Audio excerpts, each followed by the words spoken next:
नमस्कार दोस्तों, प्रोग्राम आपकी सेहत में एक बार फिर हम आपके साथ हैं और बात करेंगे आपके मुख के स्वास्थ्य की यानी ओरल हेल्थ की। दोस्तों, हमारी बकल कैविटी में हमारी हेल्थ को इफेक्ट करते हुए कई तरह के डिजीज जो है वो पनप सकते हैं। डेंटल डिजीज उन्हीं में से एक है। बच्चों से लेकर बुजुर्गों तक में कई तरह की समस्याएं देखी जा सकती हैं। ये समस्याएं कैसे, इन समस्याओं से बचा जा सकता है, कैसे इनसे दूर रहा जा सकता है ताकि हमारी जो ओरल हेल्थ है वो मेंटेन रहे, इस पर आज हमें जानकारी देंगे डॉक्टर अजहर मलिक, जो कि professor and head of department conservative Indira Gandhi government dental college Jammu में है। सर, आपका हमारे प्रोग्राम में स्वागत है। सर, 20 मार्च को जब ओरल हेल्थ डे मनाया जा रहा है तो एक जो उसका मोटिव था, मकसद था कि लोग जागरूक हो सके कि हमारी जो ओरल हेल्थ है उसे मेंटेन किया जाए ताकि हम स्वस्थ रह सके। ओरल हेल्थ में जब बात होती है डेंटल डिजीज की, तो सर कौन कौन सी समस्या है जो पनप सकती हैं, जो हमारे संपूर्ण स्वास्थ्य पर प्रभाव डाल सकती हैं? देखिए, कहा जाता है कि a healthy oral cavity is a mirror of general good health. कहने का मतलब ये है कि अगर आपकी ओरल कैविटी हेल्दी होगी तो आपका जनरल जो हेल्थ होगी वो भी अच्छी होगी। तो यही एक थीम था वर्ल्ड ओरल हेल्थ डे का, happy mouth is a happy body.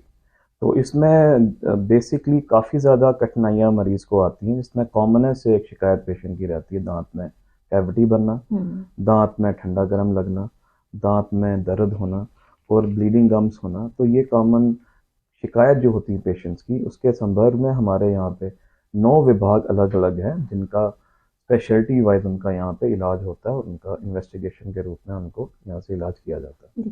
Sir, संभाग का सबसे बड़ा डेंटल हॉस्पिटल जहाँ पर है, कहा जाता है कि 90% लोगों में किसी न किसी तरह की दांतों से जुड़ी जो समस्या है वो होती हैं, बच्चों से लेकर बुजुर्गों तक।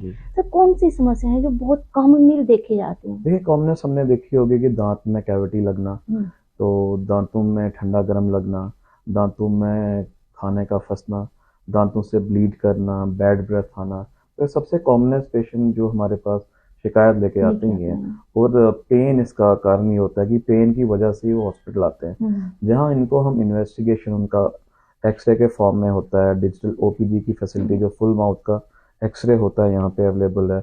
उसके कारण I am very happy to say that कि सीबीसीटी मशीन एक डायग्नोस्टिक मशीनरी है जो यहाँ पे इंट्रोड्यूस होने वाली है जम्मू में, जो पहली होगी गवर्नमेंट हॉस्पिटल में। उसके कारण यहाँ पे पेशेंट केयर काफ़ी एडवांस होगा और डायग्नोसिस में काफ़ी हेल्प होगी। जी सर, डायग्नोसिस से लेकर जहाँ तक ट्रीटमेंट तक के लिए पूरी जहाँ पर फैसिलिटीज है, लोगों को शायद जागरूकता भी आ चुकी है, लोग आ चुकी है काफ़ी ज़्यादा, काफ़ी सारा, जहाँ जो फुटफॉल काफ़ी ज़्यादा है। सर, आपके माध्यम से मैं आपका शुक्रिया करना चाहता हूँ, जो आपके हेल्थ टॉक्स होते हैं, प्रिंट मीडिया, सोशल मीडिया, काफ़ी लोग जो हैं जागरूक हुए हैं। अब हॉस्पिटल वो पहले तकलीफ में आते थे, अब वो जनरल चेकअप के लिए आते हैं दांतों में। कोई जो कैविटीज हो आके रेस्टोर करा दे, उनको पता है कि यही चीज़ अगर लेटर स्टेजेस पे हम आएंगे तो उसमें रूट कैनाल करना पड़ेगा। ये कारण, इसी कारण हमने डिफरेंट कैंप्स वगैरह लगवाए। तो 15-20 इंस्टीट्यूशंस में हम गए, स्कूल्स में गए, कॉलेजेस में गए, और रिसेंटली हमें जम्मू डिस्ट्रिक्ट में जितने भी जेल हैं वहाँ के इनमेट्स हैं उनको हमने एग्जामिन किया, जिसमें कठुआ, भदरवा, डोडा, किश्तवाड़, राजौरी, पुंछ, रियासी, सब जगह गए, जहाँ 300 से 500 मरीज हमने हर एक जेल में एग्जामिन भी किए, उनका इलाज भी किया। मेन अवेयरनेस में यही था कि टाइम भी दांतों का इलाज अगर हो जाए तो लेटर ऑन कठिनाइयों से आप दूर बचा जा सकता है, हमारे जो संपूर्ण स्वास्थ्य है वो ठीक रह सकता है। सर, आपने बात करी कैविटी की, येलो टीथ की, बैड ब्रीथिंग की, जो रूट काज होते हैं किसी भी बीमारी को पनपने के लिए, सर इनका कारण क्या रहता है, आप क्या देखते हैं? देखिए, कैविटी आपको मैं सिंपल लैंग्वेज में, साधारण लैंग्वेज में बताऊं, जो खाना हम खाते हैं, डिफरेंट बैक्टीरियाज ओरल कैविटी में होते हैं जो उस फूड पे एक्ट करते हैं और एसिड लिबरेट करते हैं, जिसके कारण दांत का स्ट्रक्चर जो है वो कैविटी फॉर्म में बन जाता है।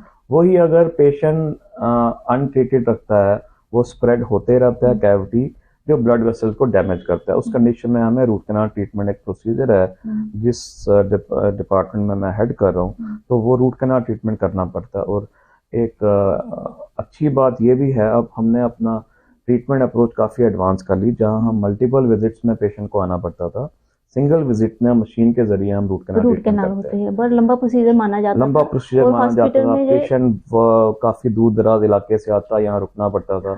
अब हमको दूर दराज एरिया के स्पेशल कंसिडरेशन हम उनको देते हैं, उनका अपॉइंटमेंट शेड्यूल करते हैं, with in an hour machine के जरिए रूट कैनाल आपका कंप्लीट होता है एक ही सिटिंग में सर? एक ही सिटिंग में। तो उनको यहाँ पे स्टे भी नहीं करना चाहते, जी। इनका खर्चा वगैरह बच जाता है और मेडिकेशन भी यहाँ पे अवेलेबल है। और ऑल द मशीनरी इक्विपमेंट जो मॉडर्न अभी यहाँ पे इंटरनेशनल स्टैंडर्ड की है वो डेंटल कॉलेज जम्मू में एडवांस डेंटिस्ट्री हो चुकी है, लेकिन जो हमारा कॉलेज है वो और भी ज्यादा एडवांस हो चुका है। बिल्कुल। सर आपने कहा कि कैविटी जो होती है, बैड ब्रीथ होती है, येलो टीथ, जो हम खाना खाते हैं, प्लाक या स्टिक मटेरियल जमा रहता है, वही कारण बन जाता है ये सभी देखिए, अगर बीमारियों का? दांतों की सफाई अच्छे से नहीं होगी, हाँ। एक लेयर इनिशियल बनती है, वही अगर लेयर के ऊपर ऐड ऑन होता रहता है, अगर आप इसी के लिए हम ओरल प्रोफिलैक्सिस करते हैं तो दांतों की क्लीनिंग अल्ट्रासोनिक मशीन से की जाती है। इसमें हार्डली 15 या 20 मिनट में पूरा दांतों की सफाई होती है। उसके बाद रिकॉल विजिट्स हमारा होते हैं जहाँ हम चेक करते हैं पेशेंट फॉलो कर रहा है, ब्रशिंग टेक्निक्स का डेमोन्स्ट्रेशन दिया जाता है उनको मॉडल पे, तो उनका चेक किया जाता है कि prevention is also better than cure. Sir कहीं ना कहीं स्वादिष्ट जो खाना हम खा तो लेते हैं, जब भूल जाते हैं सफाई करना तो ये जो समस्या है वो पनपती है। थोड़ा यहाँ पे अगर केयरलेस हो जाता है पेशेंट की, अवेयर नहीं, कुछ लोग अवेयर नहीं होते हैं, कुछ लोग इससे डेलिब्रेटली एक ही बार ब्रश करते हैं, कुछ लोग ऑल्टरनेट डे करते हैं कुछ। तो यही संदर्भ में हम कैंप्स वगैरह लगाते हैं, सोशल मीडिया के थ्रू भी उनको अपने प्रोग्राम के थ्रू भी ये अवेयर करते हैं कि ब्रशिंग ट्वाइस इज मस्ट और वंस इन 6 मंथ्स आपको डेंटिस्ट के पास रेगुलर चेकअप के लिए आना है जी। उससे क्या होगा, जो आपकी समस्या, जो छोटी समस्या जो इनिशियल स्टेज पे हो, वो आपको उसी पीरियड में ट्रीटमेंट करके पूरा कंप्लीट हो सकता है। सर जैसे कि आपने कहा कि जो रेगुलर फॉलोअप में आना है, एक एग्जामिन करवाना है, जस्ट लाइक ए वैक्सीन है, जैसे कि preventable. We always say prevention is better than cure. पहले हमें प्रिवेंशन के ट्रीटमेंट के साथ उसका प्रिवेंशन भी पेशेंट को करना है, अदरवाइज पेशेंट तो पूरे साल हॉस्पिटल के चक्कर काटता रहेगा। प्रिवेंशन में हमें उन्हें बताया जाता है कि ब्रशिंग ट्वाइस करनी है, आपको रेगुलर विजिट्स के लिए आना है, if you are smoking you have to quit